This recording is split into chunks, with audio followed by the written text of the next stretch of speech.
Welcome, everybody, to the Breakthrough Moment podcast, where we interview successful entrepreneurs and share their pivotal moment that broke them through into the next level of success so that you guys at home can get inspired to have your breakthroughs as well. Today's special guest is Matt Crowe. Thanks for joining us today, Matt. You. For those of you who don't know Matt is a tech founder. He's been in Silicon Valley for quite some time. He's an angel investor. He's a CEO and coach, as well as a spiritual entrepreneur. So it's a pleasure to have you here, Matt. And I'm really excited to pick your brains and to learn what some of these pivotal moments were for you, breakthrough moments. I'm sure you've got many, but without further ado, let's dive into it. What was your number one or two, top breakthrough moments throughout your business career? For sure, the top one I know is the first time I did mushrooms. So it really was, that was my spiritual awakening. And I say kind of jokingly, people be like, what? Psychedelics, but really that was the shift where my whole life, business and personal and professional changed. And it, after many, many years of chasing success and money and all these things that was coming from a place of, woundedness and trauma and insecurity versus a place of self-love and self-worth and wanting to be of service to other people. And that was 3 years ago. That was really the shift. I'm 41 now, so it took me till 38 to finally figure it out. And that was after I sold a company when I was young, and I had these huge ups and downs, right? Make a bunch and lose it, make a bunch, lose it. And I finally realized that I was the consistent theme in that. And that went on to start, instead of me working on a startup or a company, I started working on myself, right? And I started Project Matt instead, to rebuild into the person and values and vision. Like as entrepreneurs, we change a bunch, right? Like you like start with one thing and something happens in life, or your values change and you go down a totally different path. Lots of people, they like start out as engineers, and next thing they're, I don't know, owning an ice cream shop or something like that, And none is right or wrong. It's just like everybody's own journey, And so yeah, my top for sure was this first of many like plant medicine experiences. At the time, I didn't know what I was doing. Really, it was not like now or intentional or ceremonial or something. That was the shift, man. Really.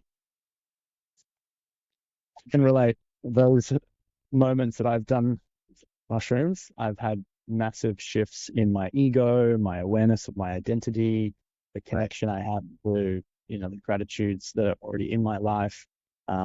So if you do it intentionally, it helps as well, guys. At home. But take it.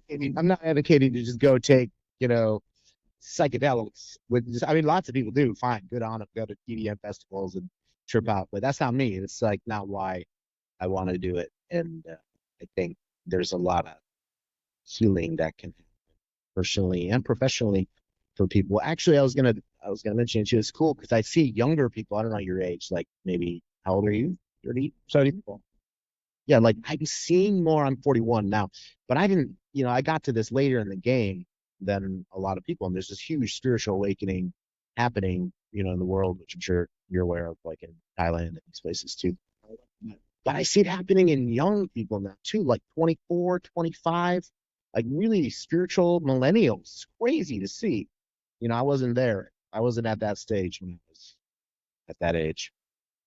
Yeah, it's huge in the Australian community, here in Thailand, and I'm sure other parts of the world.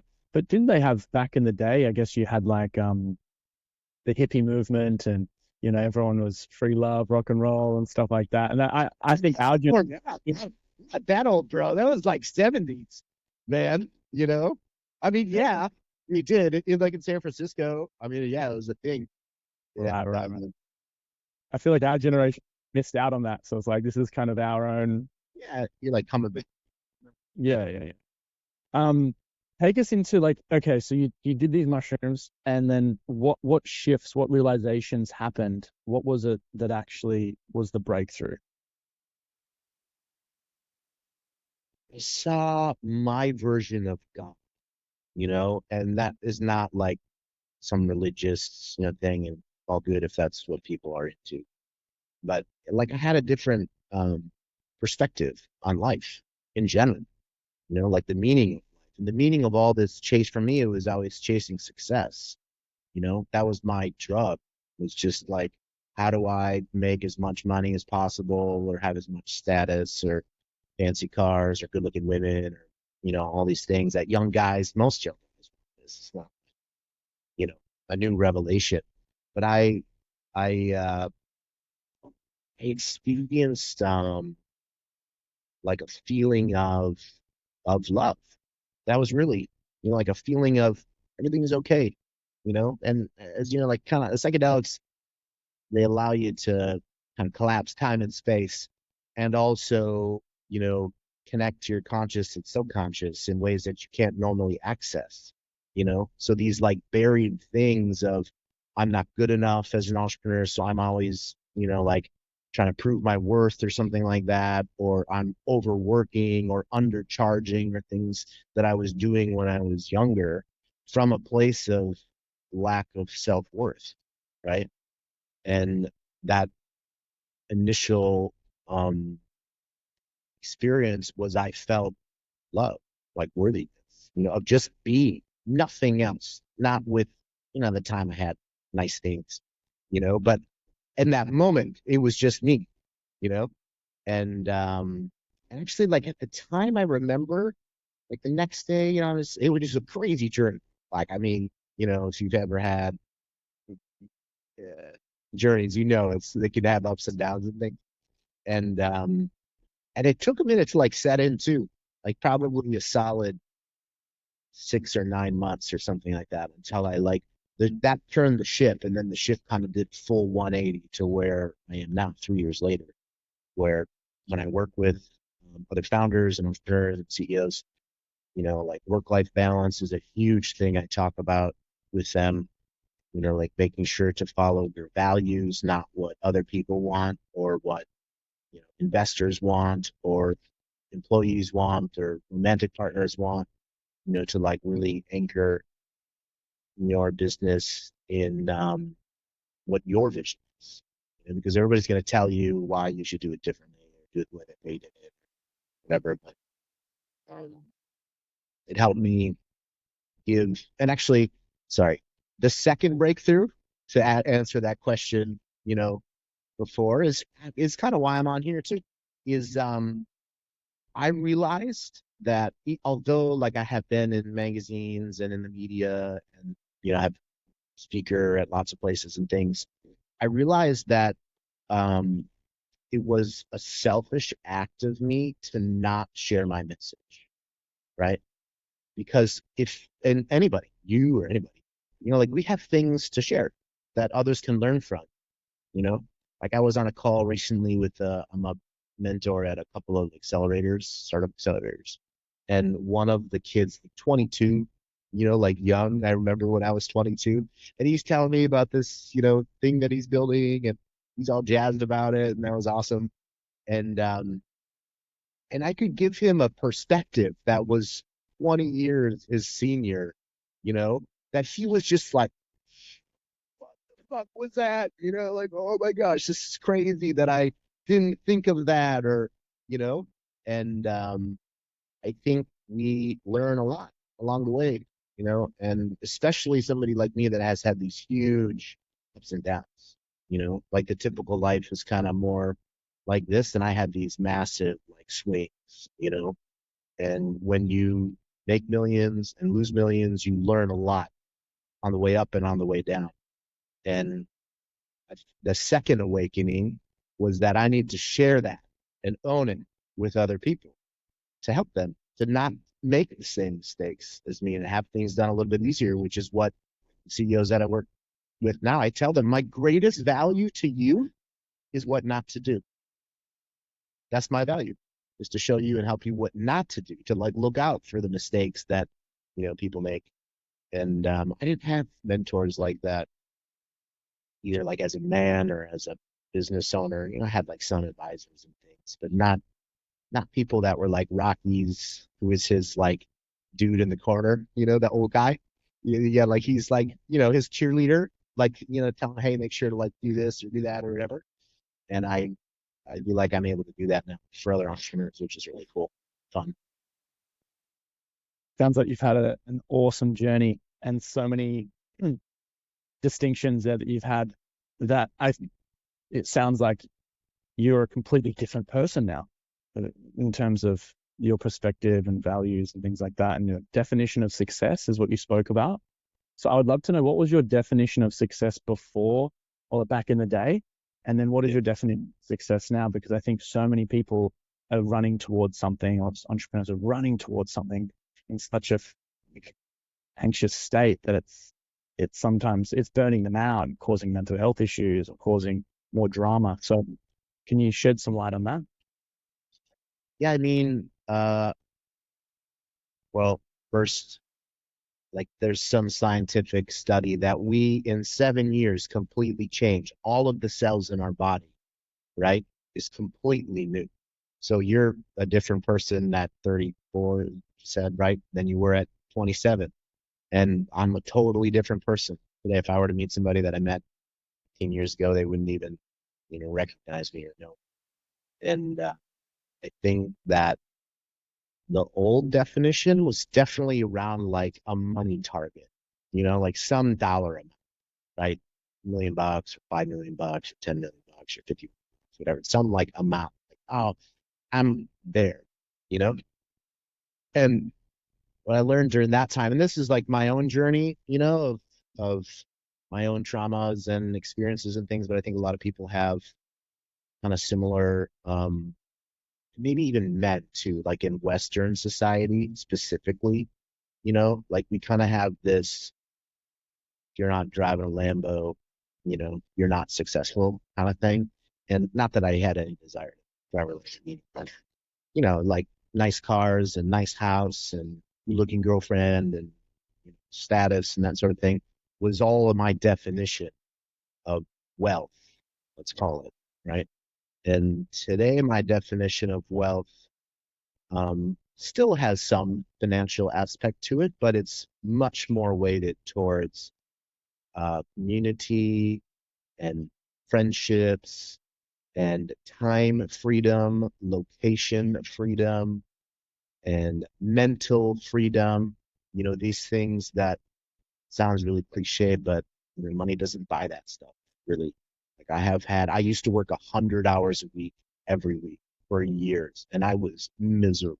Maybe on the outside, I showed that I was like, "Hey, how's it going? Oh, it's going great," But inside, I was dying, and I don't have to do that anymore. I work like half a day. That's it. My objective is to take work till noon and then enjoy the rest of my day. You know, and it's not like that every day, but most of the time. And um, feel more abundant now, not in a financial sense, but in a like a being of service also sense. Is really uh like I don't know what that pie chart thing is. Where it like analyzes. You know what I'm talking about? Where it's like health, what?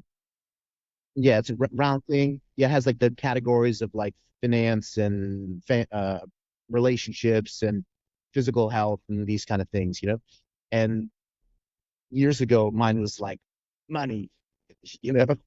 And yeah, now it's more like even for I had like a new category of just helping other people, is like really feels abundant for me. It can be something small. It doesn't even have to be something big.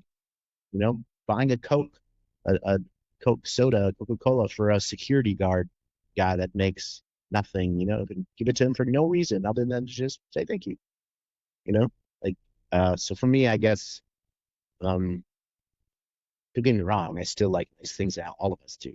We, Anybody would be lying to say if they don't like, you know, having money in the bank too. But I think, and that was part of that spiritual awakening too, is really this whole like a more balanced life. And maybe people come out of the chute that way, but I did not. And, I had to learn the hard way, which was brutal along the way, and now that's my answer. I like it. It's so great.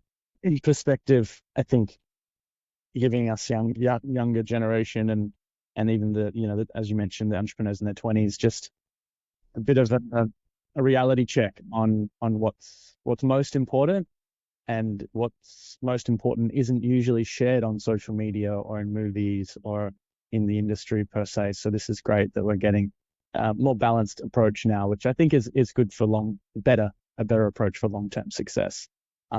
It's sustainable. It's like a sustainable sort of thing. It's like, especially, I mean, in like the scene of Silicon Valley or the scene of LA or whatever, pick an industry, Nashville for country music or whatever it is, there's this kind of like, you have to hustle and work all the time. And, you got to be like in the in crowd and all this other bullshit, which admittedly I was part of that, but I learned that, like, actually that's not really me, you know. I'm really different than that, and that's okay, you know. And once we find our own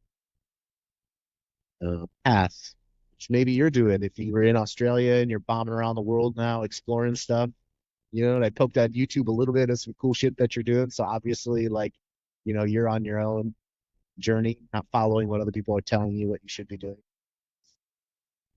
Thank you. Thank you. I'm super curious, for those entrepreneurs out there who are looking to have a breakthrough of their own, what advice do you have for them? I mean, it's not going to be PC, but I'm going to say do plant medicine. Really, really, I'm going to. It's just like try it without judgment or in a safe way. And that doesn't matter what kind it is. Take your pick of ayahuasca or peyote or mushrooms, or you know with somebody else, ideally, like a guide or something, in a safe environment. But I think it's like consciousness expansion, and if you have a expanded consciousness, you can take that into your business in so many ways that without that, we think more linear, you know, versus like the expanded consciousness thinks in much larger quantum shifts, and much bigger potential, and um, and less limiting sort of things too. So that's my thing. And also work less. Fuck working. Really. It's overrated. Really. It's like life is short, brother. Enjoy the ride kind of thing. So, do you have any bold predictions of how the industry is going to change? We've got software and technology and AI literally changing the game so much. What do you think the future of this industry looks like? I mean, not just in tech, everything. AI will continue to eat everything. And I'm involved in some things that are in AI, and I think it's a really profound shift of business. And also, innovation is not, a steady line. Innovation is exponential, right? So you're seeing it like how fast it's evolving right now. In 3 months, you can't even keep up with 90% of the stuff that's happening, whether it's sales automation or process automation or creation automation, all these things that are revolutionizing. I didn't realize, like, and I should have, but and I have a lot of friends in Los Angeles, but like when the strike happened, which was like a year ago or whenever it was, right? I'm like, why is everybody striking? I'm like, oh yeah, because they all don't matter anymore. Ah, it makes sense, because all of that can be done with AI now. And, but also, like, one of my friends who owns a company, she was like, somebody told her, it's not about worrying about that. It's just adopting it, and how can we make our life easier? Like your note recorder, like, wow, so much easier. There's so many things that we can do, like ask a question in ChatGPT versus asking Google. The response is 1,000 times better, you know, and it's not there yet to do everything. But I think, like the founder of OpenAI, or one of the founders, Sam Altman, I'm sure you've heard, said this, that there will be a solo founder unicorn, meaning $1 billion company, because of everything else can be done with AI at a business. Now, literally code, customer service, marketing, sales, etc. And that's, to me, that's what's really interesting going to start happening. It's just like eliminating entire workforces. I like that you use the word interesting. That's a great way of looking at it. For sure. That's a growth mindset right there. I like that. Right? It depends. Like I, I, I like innovation. So, I've always liked innovation. And like I said, you can either adopt it. It's like Darwinism. What does he say? It's not the strongest that survive, it's the most adapted to change. So if you can adopt AI into what you're doing, it doesn't matter what it is. Like one little thing in your business can really help save money and time and resources and headaches, you know. Totally. I use it every day. It's great. How are you using it? How, hmm, I use it through the Fathom Note Taker. I use it through an AI called Crisp that takes out all the background noise for the calls like this. For editing, for creating reels, there's an app called Captions, which is amazing for reels and content. CRMs, everything is whatever I can at the moment. It's been super helpful. Yeah, it's changing the game. And I think that's the cool thing, is that now anyone, which is a scary thing, I guess it's an interesting thing as well, is that anyone can start a business now and get online and go out there, which creates more competition, but it also allows people who are talented, who do the work, to really stand out too. And I really admire those that can really gut through the noise in the business world based on where we're at. As you mentioned, people can just jump into levels of success so fast because of the world that we live in now too. So yeah, it's exciting. It's definitely interesting, exciting. What was your breakthrough moment? I didn't get to hear that. Oh, okay. I've had many breakthrough moments. Um, I think one of the main breakthrough moments was when I started the YouTube channel, maybe 10, 12 years ago. And a friend of mine actually, so I used to live in a garage, a 5 carport garage, and I had a gym, and I had a kitchen, my bed, and a bathroom and things like that, under my parents' house. And I was like, what am I going to do with my life? And I had just been doing some working with Vitamix, the blenders, and making smoothies. And I just kind of got into acting, and I was really curious about the arts and creative field. And I was like, how can I do both of these together? And everyone kept asking me, like, when are you going to do recipes? When are you going to do videos? Go out. And so I bought a camera and I put it, Using your Vitamix, you were doing this? yeah. Wow. Okay. I've got hundreds of videos on with the Vitamix blender. All right. Yeah. And so That's the best blender in the market, right? absolutely, yeah, nothing but the best. So, yeah, some good recipes actually. And through that, I bought a camera and I put it in my garage, and I wanted to get more confident on camera. So just having it in my subconscious and looking just there just to build my confidence. Anyway, my friend was over one time and he'd built a YouTube channel, and he started filming me making us a smoothie. We were just talking about business. So I made him a smoothie, the green smoothie, and I gave the spiel of how amazing green smoothies are. And I was so excited at the time, but so nervous. And he put the video on YouTube. We created a YouTube channel, and then it started getting views. And I think my pivotal moment in that was that it's important to have a team member to help with anything. He was good at things that I wasn't. He couldn't do the presenting, but I could, and he did all the editing. So I really learned in that moment the importance of team and focusing on your skill set of natural ability or genius ability, and getting other people to complement that. And that's where everything since then, I've always done it as a team, or had people around me and mentors or coaches to make sure that I could have different perspectives or leverage their knowledge and skill set or network. So yeah, that's one of them. What about since you moved to Thailand? What about that? What's a breakthrough you had living in Asia? Pivotal moment in Asia is that there are incredible entrepreneurs everywhere here. All the digital nomads, entrepreneurs, business owners, um, or the spiritual type who's a little bit lost, or the tourist. You get everyone here, but the ability to go into any cafe and just have, or most cafes have Wi-Fi and work there and eat some good food, it really has opened up the ability to live in another country comfortably and work efficiently. I think, yeah, that awareness that I don't need to be in Australia or a Western world. There's places all around the world that are these little entrepreneur hubs these days. I want to go to Spain. Apparently, Portugal's amazing, as well. So I think for me, it's just given me more of a, as you mentioned, like more of an awareness on, hey, what do I want for my life? Who do I want to spend time with? What environments do I like to travel to and work at? It's definitely cemented that belief for sure. Yeah. It's nice too, right? To be able to be an entrepreneur and to explore and enjoy while having your company, you know, like go back 10 years, even 10 years before everybody was using Zoom and you had to meet people in person, for the most part. Like, I mean, the world is everyone's oyster, really, simply because being able to do anything remotely, it's awesome, really awesome. Yeah. Yeah.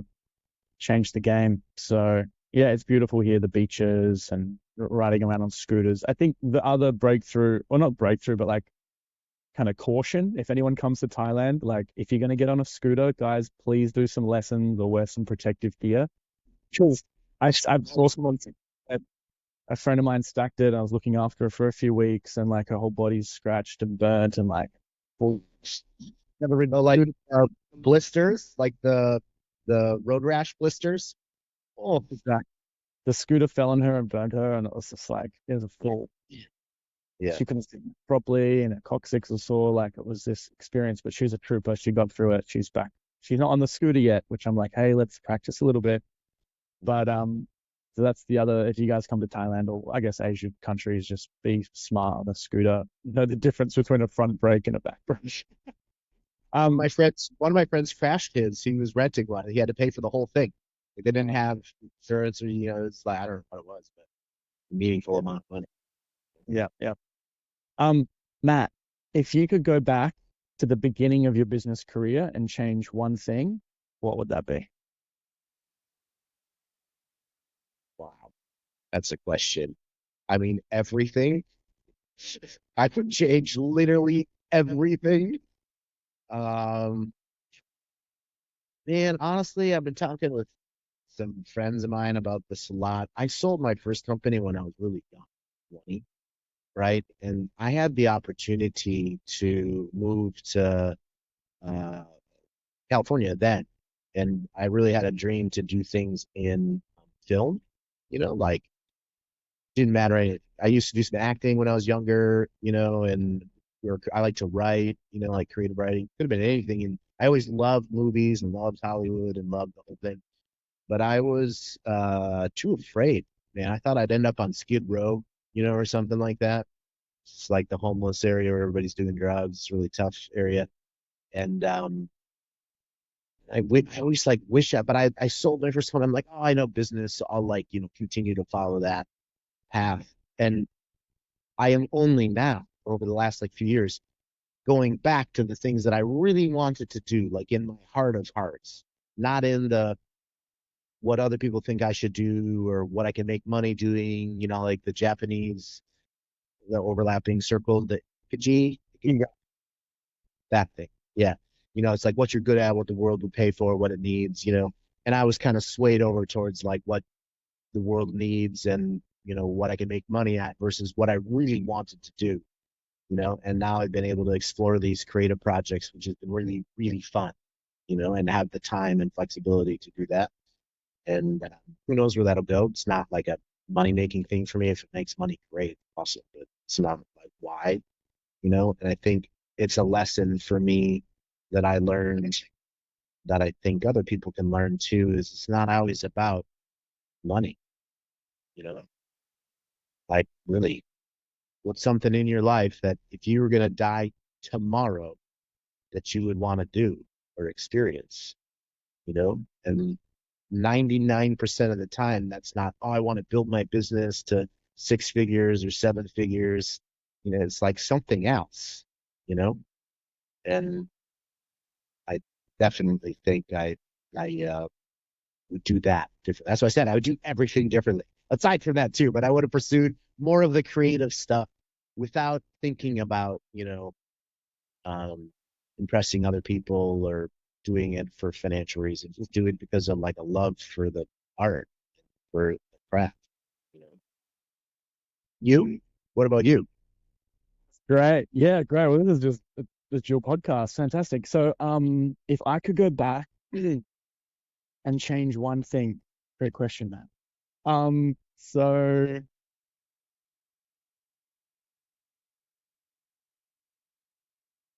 I, you know what? I would have started a podcast sooner. And I started doing interviews very, very early, like 10, 11 years ago. But I think I would have progressed further than where I am now if I had continued interviewing people, because I feel like, especially as a young, just a young kid getting into doing this stuff, it was all around surrounding myself with the right people and the right connections, because the people in my network or environment weren't successful. They weren't looking out for me. There was more the party culture and going out, getting unconscious. And so that's where I started my own event, actually called Broth Night. And it started with 7 friends in my garage, where I used to do YouTube, and I made bone broth and veggie stew and invited friends over to, Like bone broth night? That's amazing. Wow. Okay. and so it grew from 7 friends to 20. 2 weeks later, I put a Facebook chat together, and then to 50 people at my garage. It was all donation. I had friends who did the breath work and the didgeridoos and all kind of come together. And it was a community that grew. And it was for myself originally, because I didn't want to keep spending time and money going out drinking and partying. I wanted to create more, sober event. And so I created that. And then before COVID, it got up to 80, 90, 120 people. And we used to have like this whole experience. We'd hire gyms and hire venues. And so that started, I know it's like one of my passion projects. So I would say I would love to have interviewed more people to create more of this amazing community that's different, and more aligned to my values and vision, which is around co-creating the healthiest and wealthiest people on the planet as a blanket term. And then also creating more of these events that were offline, that connected people in a conscious way rather than unconscious. So yeah, because of COVID and because of other priorities, business, I haven't done the events as much, and I haven't done the podcasting as much because of, I guess, my own excuses and whatever. But yeah, those would be the 2 things. I saw you pause for a second when I asked you, like, what would you do, if you were to die tomorrow? And it's probably not, you know, the business stuff. It's more like what you were just talking about, which is like really making a difference in people's lives and getting people together in person, especially too. It's just like such a thing today to bring people together, community, conscious people, especially. It's a great reminder. Yeah, so that's absolutely, I agree. This is a great chat, Matt. Great questions. Um, one last question, or 2 last questions. So, if you could challenge the audience to one action, or challenge them to do one thing after listening to this, what would it be? When the lion is chasing you, to turn back around and look the motherfucker in the face and chase him back. Really. And that can mean a lot of things for a lot of people, right? But you get the gist of the analogy is take the hard things or the scary things and turn around and look at them, deal with it instead. Fantastic. Look in the mirror, look at the lion. For sure, I think most people are running away from that in so many different ways. People are running away from it, but Their family, some problems, their dreams, you know, something that, I don't know, I said life is short, live in the moment, and the things that are our shackles keep us small, it's no fun. So how can people get in touch with you, Matt? Instagram or email, either one is good. Get them to you. Yeah. Perfect. Everyone at home, I will link Matt's links, socials, and his email around this video somewhere. Appreciate this time, Matt. And yeah, I think we could talk for hours around this, but covered a lot of bases, and I appreciate the honesty and transparency, and the sense, I can feel the sense of contribution from you, that you're really wanting to make an impact. And so you're the first person to ask me the questions back as well. Thank you. All right. All right, good. Well, thanks for the time, man. I appreciate it.